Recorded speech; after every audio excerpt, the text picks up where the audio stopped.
Welcome to the Andy Stanley Leadership Podcast Reverb, a conversation that digs deeper into this month's podcast topic, all designed to help leaders go even further faster. I'm your host, Susie Gray. And before we get started, I want to thank the ColorWorks Group, who is bringing you today's episode. Have you ever said something in a meeting and then immediately wished you could take it back? Offered criticism you thought was constructive, but it came out a little too harsh? We have all been there. That's why this month's topic, our ability to effectively communicate, is so important. Recognizing our intention doesn't really matter when it comes to our words. I can intend to say one thing, but what the other person hears determines the temperature of the conversation. And this is where the ColorWorks Group can help you by getting your words right the first time. They offer corporate training, digital assessments, and books that will teach you how your wiring influences your communication in meetings, emails, texts, and even around the dinner table.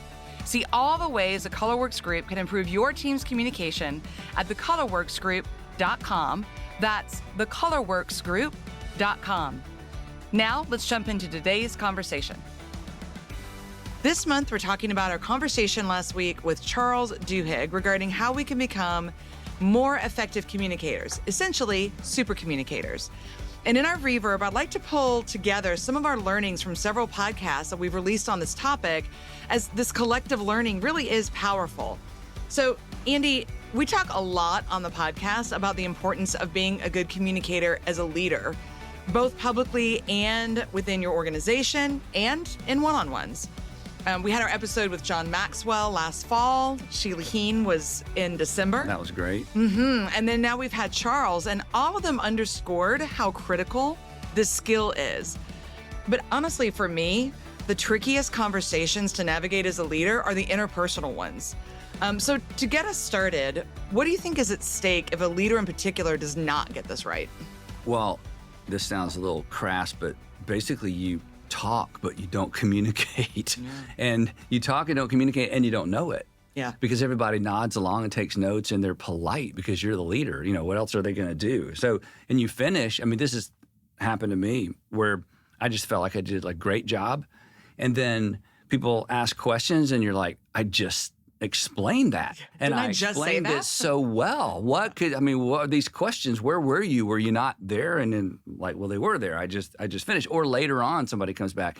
So you talk and talk, and then people talk about you, but they don't connect with you. And again, you don't know it because nobody's going to tell you unless you employ what Charles talked about and make it a conversation. You, instead of just dispensing information, you learn to be conversational. Not just one-on-one, as we've talked about, but you can be conversational in terms of empathetic listening, recognizing multiple identities, all these things that he talked about. You can even do that as a public speaker. In fact, anybody who has heard a public speaker, the time went fast and you felt more like it was a conversation than a lecture. They were employing all of these things. So the whole idea of being a super communicator, according to Charles, is instead of talking at and talking to, you were talking with. And there are learned skills, and he did such a great job in the book teasing all these out, but even in our conversation as well, that if we'll just pay attention, employ some of these skills, and make them habits, we can all actually be conversational rather than just talking all the time. And again, as a leader, going back to the point of our podcast, the deck is really stacked against us as leaders because when we talk, people are negotiating with us in their minds. You can't help it. When a leader's talking, there's not equity in the relationship. It's not peer-to-peer. I mean, the leader is a leader. I think, oh, yeah, we're just all friends, but I'm the boss, so there's not equity. So my words are being filtered through the natural filter that somebody who's depending on somebody for a paycheck has. You just can't help that. So again, I think I'm being so clear and I'm being so precise. But there's so many filters because, as Charles talked about, there's so many identities. Yeah. You're hearing this as a mother. You're hearing this as a wife. You're hearing this as somebody who's taking care of an aging parent. You're hearing this as somebody who's got to go in 20 minutes. I wonder how long this is going to go. He's already overtime. All those things. I got kids to pick up. Right. All those things are going through our minds. Meanwhile, I'm up here droning on and on about the mission and the vision, and it's all so important. So again, there's not equity. We aren't peers. The leader who thinks he or she is mistaken. And the leader who doesn't even want to be a peer, that's the other problem, is there's the leader that thinks, oh, we're just equal and friends. And there's a leader that's like, no, we're not. I'm the leader. I'm the boss. And, my words are authoritative, not just here in the office, but in your whole life, right? Period, I can yeah. call you anytime because, you owe that to me, and lords it over their employees. They don't even try to listen. They're not even trying to communicate. So we're doomed. I mean, either way, you think you're a peer, you're not. You lord it over people, you shouldn't do that. So the skill set we all need, all of us, and as much as I communicate, I just loved this conversation with him and loved the book.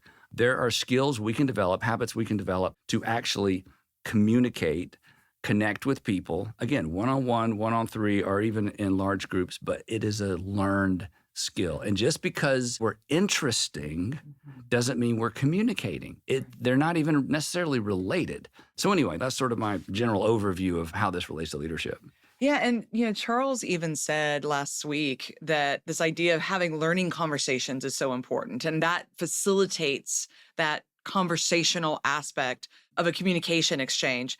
And he gave us 4 rules that are part of learning conversations. Yeah. But rule 2 about stating the goal of the conversation felt fresh to me. I think you actually said it feels awkward to you. Yeah. He explained it so well. When you talk about the purpose of a conversation, very few people start a conversation with, I want to talk to you about X, or the reason I want to meet with you. In a corporate environment, you generally know we're going to have a one-on-one. I'm going to be evaluated. I'm going to give you a whole list of things to talk about today. Yeah, we're going to, I want to follow up. Tell you, let's get together. I want to follow up on the meeting yesterday. So in a corporate environment, it's not unusual to state the purpose of a conversation. But interpersonal relationships, that's not intuitive. But as he talked about it so helpfully, and I talked about, the fear of whenever a parent says to a child, we need to talk. Mm-hmm. Oh, well, I just assume I'm in trouble. It would be better if in fact, honestly, I didn't mention this to him because I didn't want to keep talking because he's the guest. But with my kids, because that was such a thing with my dad, and he didn't mean it, but my dad didn't have a dad growing up. So he'd say, when I get home from school, I want to have a chat. Well, I just assume the world's coming to an end. And it was rarely that. So with my kids, because of that, I would say, Andrew or Garrett, Allie, hey, you are not in trouble. I just need to talk. I would just let them know up front. Let's just take that. Dispel that concern. Yeah, again, but that's a little bit of an application of what he talks about. Yeah. Let people know, this is the purpose of this conversation. And, I've heard you say that you don't think you do that well, but I think you do that well. And here's why I say that. When we get together, you are so great about sending me an agenda. Whenever I sit down with you, I know exactly what we're going to talk about, which gives me an opportunity to be prepared for what we talk about, which is convicting to me because I just don't create agendas sometimes with people. I mean, generally people know what I want to talk about, but that whole idea of here's the agenda, I get it ahead of time. I mean, if there are surprises, they're good surprises. So again, that's being polite. Charles talks about we can actually incorporate that same habit in interpersonal relationships. And again, it creates more conversation than just talking. So, yeah. And I thought it was interesting too. He was saying that there's some things you're not even communicating necessarily, but you're saying, what do I really hope to get out of this? Mm-hmm. What am I really trying to understand? And identifying that in yourself, even if you don't with the person you're communicating with beforehand, helps you take the right posture to facilitate the conversation you want to have. And I hadn't really even thought about that as, there's this is what we need to go over, but what do I hope to accomplish or what do I hope to understand? That's another layer of preparation that I think would be so helpful in these learning conversations. Well, we just start talking. Yeah, we do. And we think we know what we want to get out of it, but the discipline of clarifying, especially if it may trend toward something negative or something hard or something emotional, to be clear, here's why I want to talk to this person, or here's the why behind the what.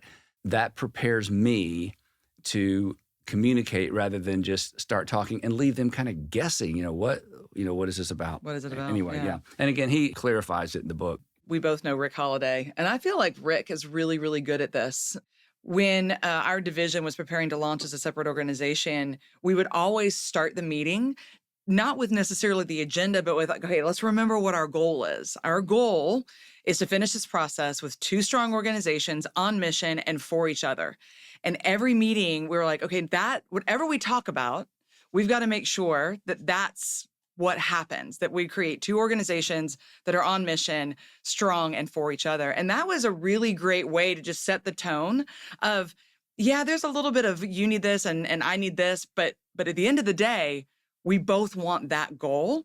And it set that tone for the conversation that, okay, I'm going to give as far as I can and you're going to give as far as you can because we both want the same thing and we both have that same goal. So it did remind me a little bit of that section of the book of that's an example of not just stating this is what I want to talk about, but this is what my goal is for the discussion to set a tone for what comes next. And then there's the opposite of that. Well, I say it's opposite. It's similar, but it's less structured. There are also times when someone has said to me, hey, I want to get together and I don't have an agenda, which is, oh, so you don't want, I don't need to ask, what are we going to talk about or worry what we're going to talk about.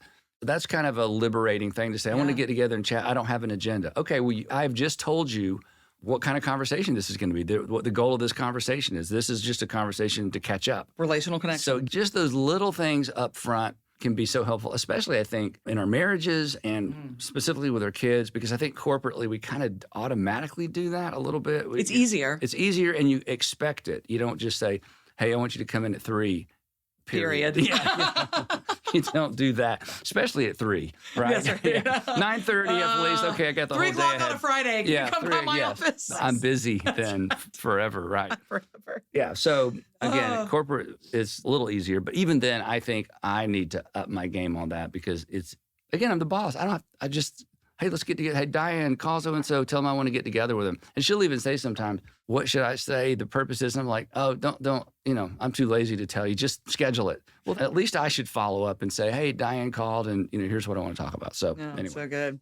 Well, it's interesting on the subject of one-on-one communications. Sheila last December and Charles last week both elevated the importance of understanding identity that's brought to a conversation. Mm-hmm. I think that is such an important thought is, you're bringing all these different things to the table in terms of today I'm weighed heavy because my husband and I had a fight on the way in, or, my kid isn't doing well and we're struggling with that. And you bring all of these identities to any conversation. And Sheila had talked about identity from the perspective of you view yourself as something. Mm-hmm. And when someone steps on it, you may have a reaction that's not aligned with, and they don't know why, and they have no idea why. So talk a little bit about how, both from Sheila's perspective of how identity plays out and Charles's perspective, how have you seen that in your own leadership? Well, first of all, the conversation with Sheila, I never thought about any of that. And in terms of using those words, right? Mm-hmm. We've all found ourselves in confusing conversations because of this, but we didn't know what it was. It was like, why are you so sensitive? Why are you so upset? Or I don't think you're listening. Or I've had conversations with people and they just shut down, and I'm still talking,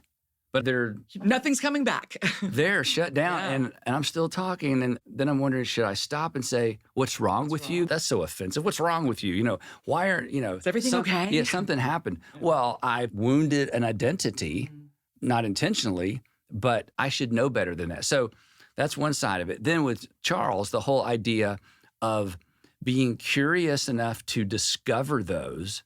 With what he talks about, these emotional conversations where I ask about a fact, and then instead of a second fact, I talk about an emotion associated with that fact. How did that make you feel? Yeah, where are you from? Or I'm from Boston. Oh, so, hey, how do you enjoy living in the South? Is it different? Now I've gone from a what to a how does it feel to live here? Or, those kinds of things. Well, those kinds of questions give a person an opportunity to reveal something about their multiple identities. Yeah, well, I moved here because I got divorced and my mom lives here and I moved in with my mom. So now, okay, you're a divorcee. That's part of an identity. You didn't choose that.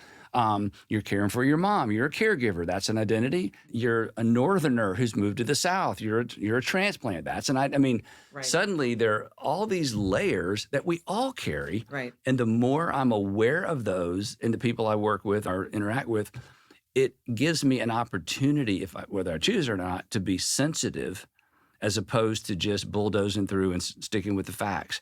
And the way he talked about it, it sounds so complicated. And again, we've had 2 guests who went there, and it's not complicated. It's just remember. It's just take the whole person into consideration. None of us are monolithic. None of us are just an employee. None of us are just a man. None of us, there's multiple. And when I say that, everybody listening is like, well, yeah, I know that. Well, we don't take all that sometimes into consideration. Right. Because I'm in a hurry. Let's get to the facts. So for both of these conversations, that's been a huge takeaway. And to flip it around, all of us have had the experience of talking to someone And suddenly we discover we are just talking and talking, and we are telling this person so much about ourselves. And you kind of catch yourself being more vulnerable than maybe you're accustomed to. And it's because they triggered that in us. And because now some people just can't wait to talk about themselves, but generally they're bragging and it's all about the facts. But when you discover, I am being unusually vulnerable with someone, you've just met someone who opened up and acknowledged more than one identity, and now you are filling those gaps, and it's comfortable and it's so accepting, but it's a skill that we should all develop because people feel heard and they feel understood and they feel loved, and everybody wants to be loved in an appropriate way. So I like the fact that Charles said, everybody can be a super communicator. This isn't extroversion, introversion. He said it's hardwired into us as humans. Yeah. We just can bring it out. And I liked at the end, he mentioned this idea of someone tells you something, and rather than asking for like, oh, and then what did you do or whatever it is, asking, gosh, how did that make you feel? Yeah. That must have hurt. Yeah, that must have hurt. Wow, how did you feel when that happened? Yeah. I don't lead that way. And that is something, just adding that in to the conversation, geez, with my kids even, but in all aspects, I think that that's an easy way to step into this if you're getting used to how does this play out in conversation? I mentioned to him, I took a course many, many, many years ago on empathetic listening. And the huge takeaway for me, I wasn't even, this is before I was even married, and it's that many years ago. And the whole idea of listening for emotion and naming the emotion is a door. Again, not to manipulate, although it can be. It's that must have hurt. I bet you were so angry when that happened. Name their feeling. Yeah, I'm going to name your feeling. And this is true of all of us. When someone acknowledges our emotion and doesn't chastise us for it, it feels like acceptance. It may be the deepest sense of acceptance. I didn't have to tell you how I felt. You guessed it correctly. You named it, and you affirmed it like, I would have been mad too. Or I bet you were mad. If that had happened to me, I would have been so hurt. I was so hurt. Oh, of course. Again, I haven't said you shouldn't feel, you shouldn't feel that way. Nobody should ever say that to anybody about anything. But it's easy to go there. So yeah, that empathetic listening for emotion, naming the emotion, affirming the emotion, especially with kids, that'll keep your kids talking. Right. Kids comes home from school, Miss So-and-so, such and such, I hate her, I hate her, I hate her. Well, my initial reaction is, what happened? Well, now I'm asking for information. Right. As opposed to, I can tell you are so upset. Come here. You're so upset. You are so angry. I've acknowledged it. I'm not going to chastise you, and you're going to find out what happened. But starting with the emotion as opposed to what happened, give me more facts, Yeah. That takes communication to an emotional level, which is one of the things that Charles talked about. And all of these things, again, now we're not just talking, we're actually communicating. People feel understood. And we all want to work with and for people who know the layers of our identities, appreciate those, and are willing to take those into consideration in the course of even corporate life. So those are the people we want to work for. Those are the people we want to work with. So with all that we've talked about in the last year on the topic of communication, from your own leadership experience on this topic, what is your biggest learning or your biggest takeaway from an interpersonal communication perspective? For me, I think it's this whole thing of acknowledging and remembering to think about multiple identities. It's not an identity crisis. No. It's not somebody who's trying to be something they're not. Right. It's almost multiple roles. But the word identity is more powerful because I identify as a father and a husband and a brother and an uncle and it goes on, and a boss and a pastor. It's multiple. So taking those into consideration in my communication with people, I want to be good at that. Yeah. Because as a Christian, I'm supposed to do for others what I want others to do for me, and I want others to do that for me. I don't want to be just the pastor. I don't want to be just the boss. I want people to be able to appreciate, all those different identities. So I need to do that for other people. Yeah. I think that has been one of my biggest takeaways as well. I also feel like understanding which identities do you hold most close to you has been really helpful, because then it helps you identify, oh, this feeling that just got triggered in me, it's not them, it's me. Yep. And it allows you to not have as a bigger reaction as you would have otherwise. I feel like when you can identify, oh, I hold being a leader as one of the core identities, or I hold parenting, and you just made me feel like I'm a bad mom, and whoa, my reaction was not, in line with what you said. Knowing that up front can help you quell that dissonance between what your action should be and what it actually is. So, well, I can give an example of that. It's probably 5 years ago. An employee who worked here a long time, we let her go, and it wasn't a huge deal, but she needed to go. And so we weren't even close. I mean, I knew who she was and what she did, but I wasn't the one who terminated her work here. But she told a friend of mine, she made a comment to a friend of mine about my leadership. And I can still remember it. Wow. 5 years later. Yes. Yeah. And it stung her hearing someone else who wasn't defending the other person. Just relaying it. They were just relaying this comment she made about my failure in leadership. And she just kind of went on thinking, that's not hurting Andy's feelings. I mean, he's a leader. Look at all this stuff he's done. I can still quote it. Wow. Because that is an identity for me. Yeah. Now, if you'd ask me, Andy, what is your identity all wrapped up in? I probably would have never said the leader, but it's a reality. Mm-hmm. And this is, and to the point you just made, sometimes this is how we discover just how important an identity is. Yes. And mature people, and you just demonstrated your maturity, when I can realize, the reason that stung was because this is something that I hold. This is a filter or a label through which I identify and measure myself by. So this is an area where I'm going to be easily wounded. Mm-hmm. And I just need to remember that this is a me thing. Yeah. They didn't know. Right. They're just talking. But again, for other people, when they shut down and we're not sure why, it's because we've tripped over one of their identities. One of their deeply held identity. Yes. Yeah. And again, I think sometimes we don't even know what they are. But the opposite is true as well. Somebody will compliment you on something that it just means way more than they even meant for it to mean. Right. Because again, it's something that I don't want to say pride yourself in, but it was something that we hold as an identity. So this whole topic, I just think of all these conversations, that's the one that has been most intriguing to figure out how to appropriately leverage and appropriately identify personally so that I don't overreact. So yeah, it's been so good. Well, Andy, as we wrap up today, let's end where we started. We've talked a lot about communication over this past year, from John Maxwell to Sheila Heen to this month with Charles. And I've said it before, and I'm going to keep saying it because I deeply believe it, that communication is your superpower. And I know it's so important to you, and which is why we've been talking about it so much. But it's so important to you that you just spent a few months creating a masterclass on communication for a specific set of communicators, specifically pastors. And I know what your calendar looks like, and I know how busy you are.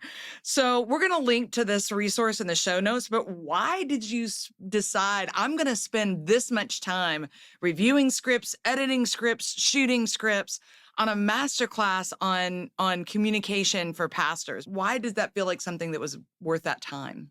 Well, if I can answer honestly, I didn't want to do it because I didn't have time, and it was an extraordinary time commitment. Project. Took a lot of time because I wrote scripts, and all that takes a lot of time. Lane Jones on our staff has been after me for 2 years. Oh, I know. Which is so honoring to me because he's like, Andy, you got all this stuff inside of you, and it needs to be transferable. Yeah.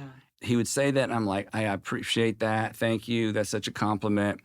I do think you're right, but I don't have time to do this. Yeah. So first of all, he talked me into it, to be honest. But Good number for two, I know, well, I'm so grateful he did that, and to have a friend that values that. And he did so much of the work to get me up to the starting line and to the finish line. But the other thing is, and I've talked about this before, I think all of us, this little crazy metaphor or analogy of I can't fill anybody's cup, but my responsibility is to empty mine. Well, that all of us have a responsibility. Whatever we know about anything, we have a responsibility to pass that along. And we hesitate because we think, I'm not an expert, but that's not the goal. The goal isn't to know everything. The goal is to pass along the something. What you do know. What you do know. Yeah. And this is an area where over all these 40 plus years of doing it, I've accumulated knowledge. And so I'm responsible to the next generation of communicators, I feel like, to pass that along. Not because I'm the be-all, end-all. I mean, there's so much more than what I know, and there's so much more to learn than what I would ever be able to teach. But because of my personality, I have a tendency to talk myself out of it because I think people have already talked about that. I'm not the expert. And I'll hear somebody else talk about communication and go, oh, I never even thought about that. But that's not the right way to approach it. So, Lane just stayed after me appropriately. And so I shot all these videos. And of course, I loved it. I loved working on the scripts. It's something that I'm so passionate about. And now I feel like, okay, I did that. It's out there. Nobody may ever watch it. But it doesn't matter. I've done my part. I've put it out there for, people who can benefit from it. So, and again, I think to some degree, whether it's just what we pass along to our kids or if there's a skill set we pass along to other people, hey, when we have an opportunity, we should do that. And again, this goes back to what Arthur Brooks talked about on the podcast. There's fluid intelligence and there's that crystallized intelligence. Everybody has something they could teach about if they had an opportunity to teach about it. It might be teach about teaching because you've been a school teacher for 20 years. My goodness. It's whenever we try to get married couples to be mentors for newlyweds, people who've been married 15, 20 years and they're like, oh, we what would we say to these young couples? We're like, you wait. So much. You know more than you think you know. You don't know how smart you are about marriage till you sit down with somebody who just got married. That's right. And it's like, oh my gosh, we know so much about marriage, right? So much. Well, we all have responsibility. And when we can get an opportunity to pass along what we know, we don't have to know everything.